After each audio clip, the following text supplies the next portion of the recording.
What is good, y'all? Welcome back to the April. Welcome back to a brand new video. We are here, we are back. And listen, man, we got a jam-packed video for y'all today, man. We're going to be talking about the Miami Heat and the potential starting lineup for the 2025-2026 NBA season. Now, obviously, we're in the offseason, so all the trade stuff has died down. The rosters are basically pretty much set. There's not really much movement to be, left in the NBA as a whole.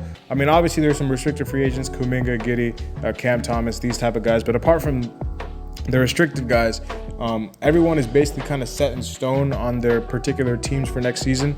I think the Heat roster is pretty much set in stone as well. Nothing major that's coming up, in my opinion. So, yeah, this is the team we have, and obviously, we got some guys who are playing internationally in some FIBA tournaments. We got the Eurobasket that's kicking off at the end of this month.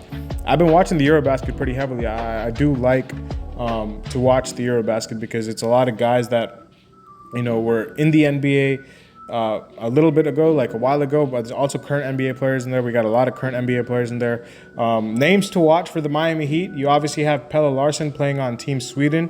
You have Nikola Jovic on Serbia. You have Simone Fontecchio on Italy. I said Italia. I'm trying to give the actual, the country name as what they refer to themselves as, but Italy.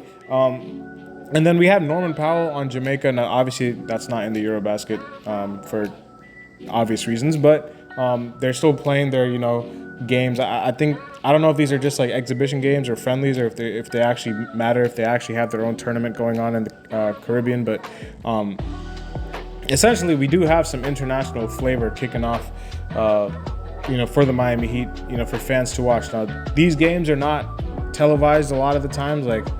The actual Eurobasket games will be televised, but these games that are kicking off before the group stage starts, they're not going to be televised because these are just complete behind closed door exhibitions. So you will see clips here and there on Twitter and stuff, but you're not going to be able to watch the whole game. Even I'm not, you're not, because they are behind closed door exhibition games. But when the actual tournament starts for the Eurobasket, you will be able to see a lot of these guys in action. And I do believe all three players are starting. I think Jovic started yesterday for Serbia. Pelle Larsson is arguably Sweden's best player, and then same with Fontecchio. So, yeah, I think we're going to be seeing our guys play a lot of minutes.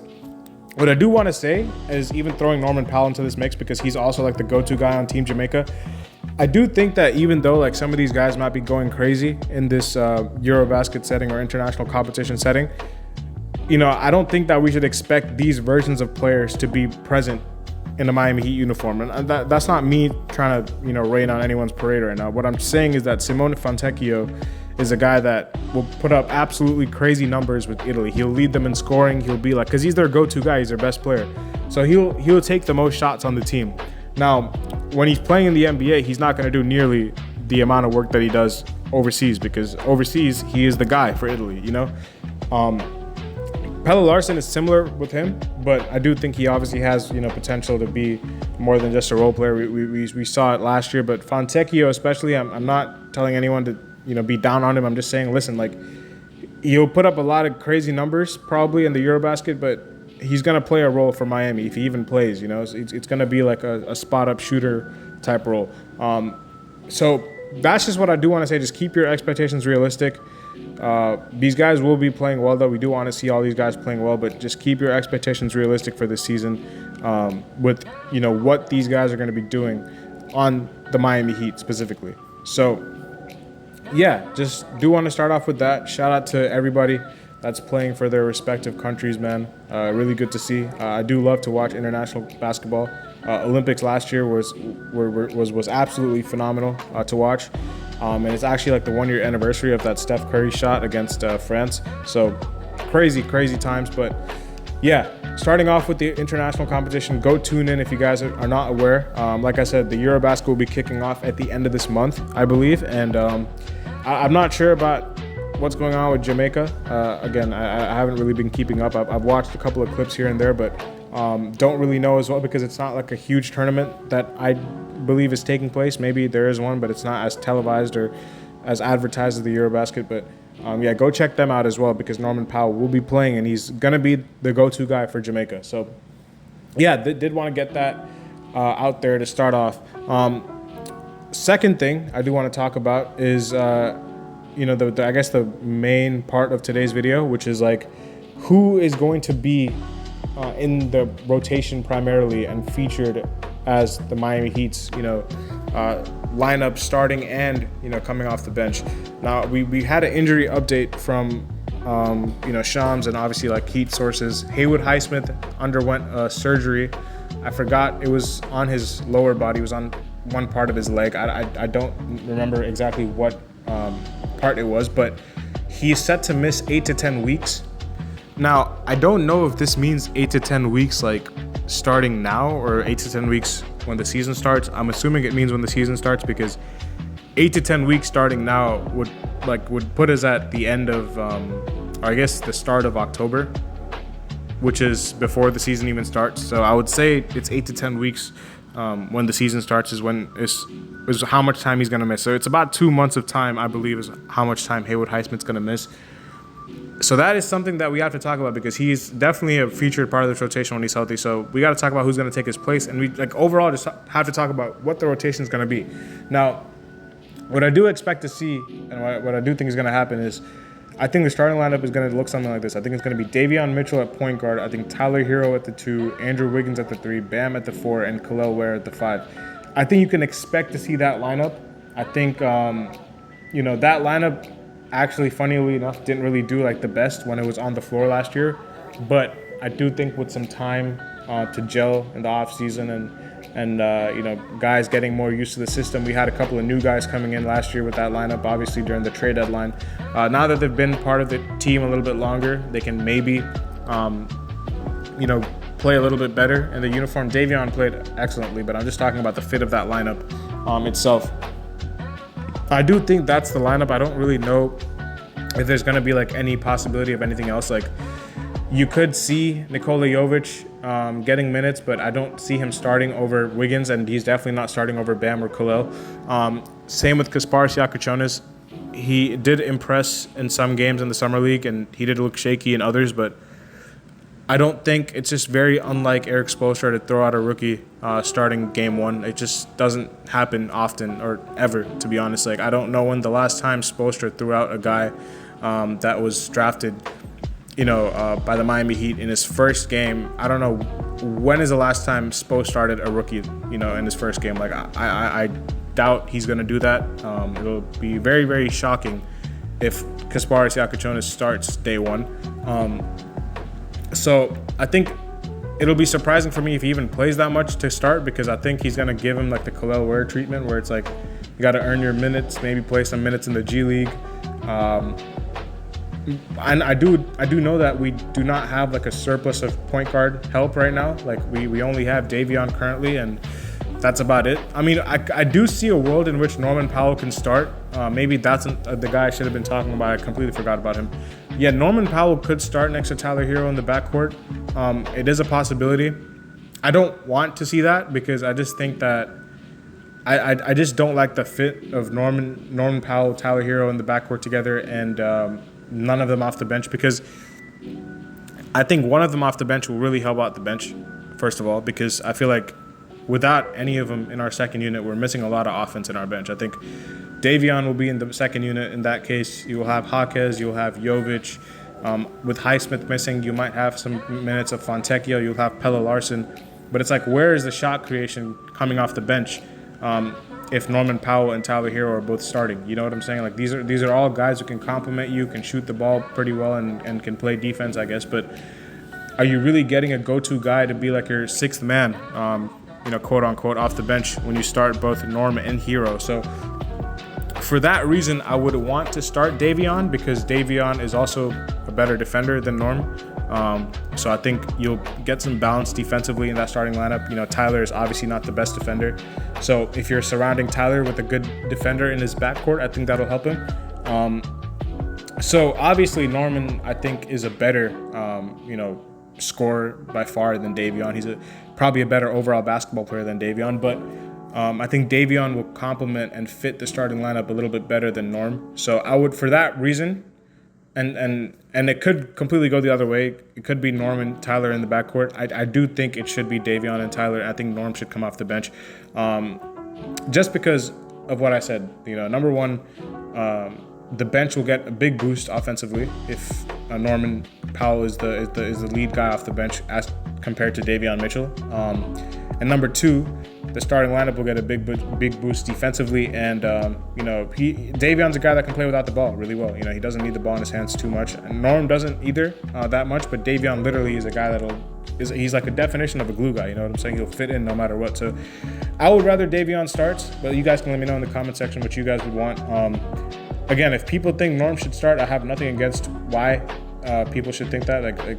He's definitely a really good player, and he was a borderline all-star last year. But I think when you have Bam, Tyler, Wiggins, these guys are gonna shoot the ball a lot. I just don't know if the fit is gonna be the best. You're gonna need some guys who are gonna be able to do the dirty work in that starting lineup, and Davion will definitely do that a lot better than probably anyone on this team, apart from Pelle Larsson. I think both of them are the dogs, quote unquote, on this team. So, I think Davion should start, and then off the bench, I said Norm would be the sixth man, so I think Norm should be the sixth man. And then you surround him with, I think Pelle Larsson should be guaranteed a rotation spot. I think he played phenomenally in the summer league. I think he's just a winning player. I would love to see him play. I think it would be Jaime Jaquez and Nikola Jovic. I don't really see Fontecchio getting many minutes. But yeah, Jaime Jaquez, Nikola Jovic. Now we do lack a backup center. So maybe Spoelstra will go small and play Jovic at the 5, which I don't like. Honestly, I don't like Nico at the 5 minutes. I think he's too skilled of a player to be stuck at center. He could go Fontecchio at the 5, which I don't like either. Vlad Golden is like the quote-unquote only true center on this team that's signed to a two-way contract. He's a guy that has, the potential to play at that center spot full-time, but he's also on a two-way deal, so he's not going to have the amount of games necessary to play backup center fully for this team. So, yeah, we don't really have a backup center. That could hurt us because, we're going to have times where both Bam and Khalil might not be on the floor, but I think what Spo is going to do is he's going to have them both start, obviously, but he's going to stagger their minutes a little bit until they close. So I think one of Bam or Khalil needs to be on the floor at all times, and I think that's what's going to happen. I think, they'll both start, and then you have one of them get a breather, the other one is still on the floor, then you sub, switch both of them, and then you do the same thing again and again, and then you either can have them close if the lineup is doing well during that game, or you have one of them on the floor, which is probably going to be Bam to close games, and then Khalil situationally either will close with him or he will not. But I think one of them needs to be on the floor at all times because we essentially don't have a backup big right now on this team. So that's something that I do think is something to watch out for. We did struggle a lot over the past few years without Bam Adebayo being on the floor. And hopefully Khalil can hold it down during the times where Bam is off the floor if he's on the floor. But in the past it was Dwayne Dedman, it was Cody Zeller. Yurt7 was okay at times, but defensively he was non-existent. Thomas Bryant was pretty bad for us. It was a struggle. It was a struggle without Bam on the floor for us at most times over the past few years. But hopefully that can change. And I do expect Spo to stagger those minutes between the two of them and try to just try to have both of them playing constantly on the floor. Maybe you'll have 2 minutes where he'll try to maybe squeeze in some Fontecchio center minutes or Jovic center minutes, but just to give them a breather. But I don't think it's feasible to do that long term. You know what I'm saying? So, yeah, that's what I would do for the lineup, man. I think that's where we're gonna wrap up the video. I mean, that's really the purpose of this video is to just talk about what I think the lineup will be. Where I think how I think they'll line up, where I think a lot of these guys will play, and what I think Spo's thinking coming into the season. Now the East is wide open. I know a lot of people want the Heat to tank and all that stuff, but I think it's really unrealistic to expect that of this team. The Miami Heat are never going to tank on purpose. They're never going to forfeit seasons. They're just not. They're just too prideful in a good and a bad way to do that, because I think that sometimes they're just too prideful in a bad way where they can just kind of get carried away and get too arrogant at times, and they can kind of just forget what league and what year we're in at 2025. where a lot of teams actually need to, get in the lottery to succeed. But they're also prideful in a good way, where like they're not going to fold ever, and they're going to try to compete no matter what, which is good. Unfortunately, I think both of these things are canceling each other out this season, so I think we have a pretty mediocre season ahead of us. But I do hope that I get proven wrong, in a sense that either we're really bad and, I do think we have our first round pick for next year's draft, which I think is good. We don't have 2027, that's with Charlotte, but I think 2026 is with us. And then, either we do bad and we keep our pick and we do well in the lottery and we draft someone pretty good in this next class, which is, I think, pretty good, or we somehow surprise everyone and become like a top 4 seed or top 5 seed and actually try to make a playoff push, which I think is possible. I'm not gonna lie, like it's really like unlikely, but it is possible because the East is just so bad and a lot of teams are taking steps back because of injuries and stuff like that, like the Celtics and the Pacers. So it won't be that difficult to be like a great team in the East this year. But the Heat have been pretty mediocre for the past few years and they haven't really made many roster changes. So it will be tough to ask that of this team. Hopefully though, we'll see some direction and we'll see at least a clear method of playing and the fans can actually understand what the direction is behind this team. So that's kind of what I'm looking for this season. But you guys let me know what you guys think the lineup will be and our expectations this season. I'll see you later as always, man. Peace.